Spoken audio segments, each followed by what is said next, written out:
ഒമാനിലെ സലാലയിലെ ജബൽ അയ്യൂബ് അയ്യൂബ് അലൈഹിസ്സലാമിന്റെ ഖബറുള്ള കുന്നുണ്ട്.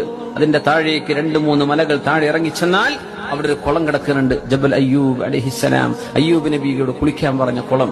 ആ കുളം നല്ല തണുപ്പുള്ള വെള്ളമാണ്. അല്ലാഹു തആല പറഞ്ഞു, ഉർഖുദ് ബിരിജ്ലിക്, കാല് കൊണ്ടൊന്ന് ചവിട്ടിയേക്കിൻ, ഹാദാ മുഗ്തസലുൻ, നിങ്ങൾക്ക് കുളിക്കാനുള്ള വെള്ളമാണ്, ബാരിദുൻ, തണുത്തതാണ്, വശറാബ്, കുടിക്കാനുള്ളതാണ്, കുടിച്ചോളൂ കുളിച്ചോളൂ യൂസുഫ് അയ്യൂബ് നബി, അസുഖം മാറുന്നു പറഞ്ഞു.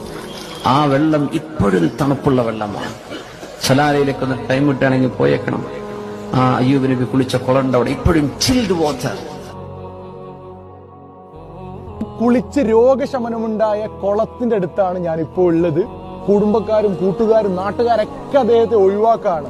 വർഷങ്ങളോളം എടുത്ത അയ്യൂബ് നബിയുടെ രോഗത്തിന് അവസാനം ഖുർആനിൽ അല്ലാഹു പറയുന്നുണ്ട്, ഉർഖുൽ ബിരിജ്ലിക്, അയ്യൂബ് നബിയെ നിങ്ങളുടെ ആ ഒരു കാലൊന്ന് ഇവിടെ ചവിട്ടിയേക്ക്, ഹാദാ മുഗ്തസലുൻ, ഇത് നിങ്ങൾക്ക് കുളിക്കാനുള്ള വെള്ളമാണ്, ബാരിദുൻ, തണുത്തതാണ്, വശറാബുൻ, നിങ്ങൾക്ക് ഇത് കുടിക്കാനുള്ളതാണ്, നിങ്ങൾ കുടിച്ചോളൂ കുളിച്ചോളൂ, രോഗം ശിഫയാവും. അങ്ങനെ ആ വർഷങ്ങളോളമുള്ള രോഗം ശിഫയായ അതിന് നിമിത്തമായതാണ് ഈ കുളം. ഇത് ഇന്ന് ഒമാനിലെ സലാലയിലാണ് സ്ഥിതി ചെയ്യുന്നത്.